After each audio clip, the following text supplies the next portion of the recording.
Hey, Pastor Scott here with a word of encouragement. Just want to throw something out to you who are struggling right now, whose hearts feel heavy, whose hearts feel empty, both. I want to throw something else out that you may not have considered, and that's simply this: the fact that our souls have an enemy. Do you know why I believe that? Not only because of personal experience, but also because of the fact that Jesus believed that. I'm in the middle of a kind of a guided prayer time devotion that Wild at Heart, John Eldridge's ministry, puts out. It's called Resilience. You can find it on the Pause app. And John Eldridge this week quoted from 1 Peter chapter 5, verses 8 and 9. He says this: "Be alert and of sober mind. Your enemy, the devil, prowls around looking like a roaring lion for someone to devour. Resist him. Stand firm in the faith, because you know that the family of believers throughout the world is undergoing the same kinds of suffering." Listen also to this prophetic word from the prophet Daniel regarding the work of the evil one. Daniel 7:25.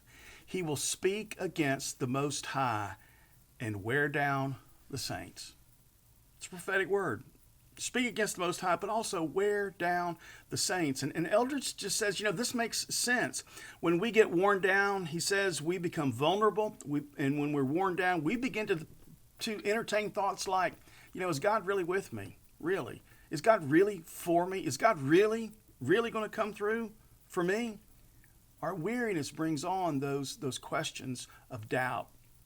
And I love that Eldridge calls Daniel, that Daniel calls the enemy the one who causes desolation. Isn't that a great word?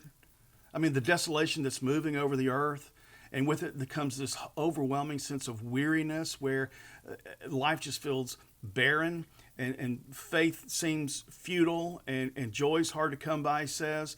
And our hearts and our souls, they feel empty and weary and bereft. So what do? I love what James, the brother of Jesus, says in James chapter 4, beginning the 7th verse. He says this: "Submit yourselves then to God. Resist the devil, and he will flee from you. Come near to God, and he will come near to you. Humble yourselves before the Lord, and he will lift you up." There are fights that aren't yours to fight. There are enemies that you cannot overcome on your own. But God says, you have a fallen foe. And if you will resist him and turn to me, he'll flee.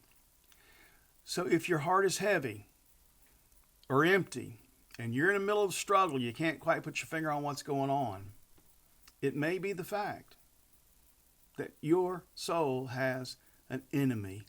But be encouraged. We have a Savior that has overcome everything, even our enemy, and will intercede for us when we call on him.